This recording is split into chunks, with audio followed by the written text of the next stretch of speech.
काल के बाद में महाशिवरात्रि का पर्व आया तो कोरोना समाप्त हो चुका था। जैसे ही कोरोना ने अपने पैर सपेटना शुरू किया तो देश के अंदर खुशहाली देखने को मिली।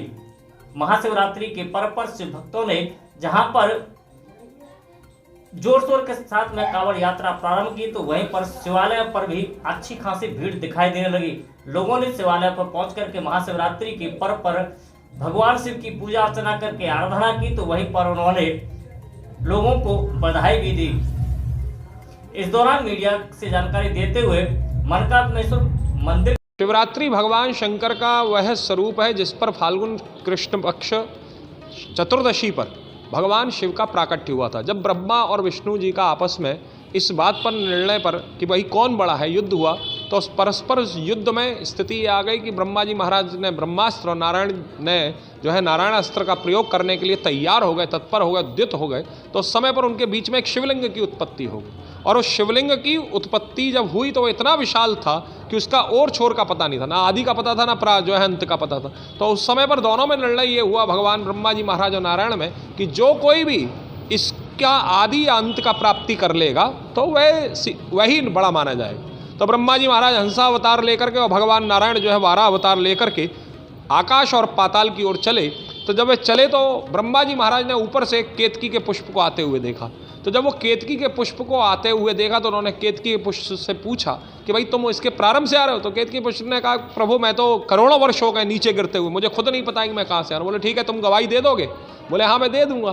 तो ब्रह्मा जी महाराज की ऐसी बात को सुन करके ब्रह्मा जी महाराज के केतकी के पुष्प को गवाह बना करके नारायण के सामने लाने लगे। तो रास्ते में मार्ग में जो है गाय भी मिली।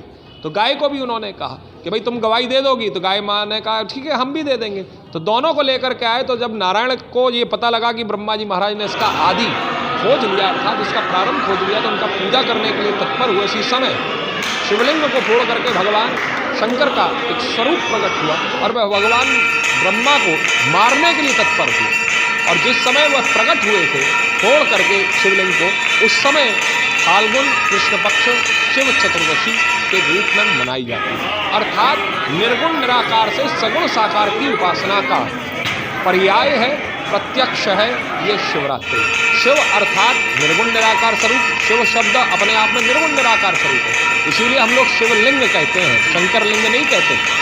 शिवलिंग अर्थात जिसका कोई आकार नहीं है, जिसका कोई भाव नहीं है, जिसकी कोई आकृति नहीं है, जिसकी कोई मूर्ति नहीं है, लेकिन वह निर्गुण निराकार स्वरूप से सगुण साकार स्वरूप की प्राप्ति का ही नाम शिवरात्रि है।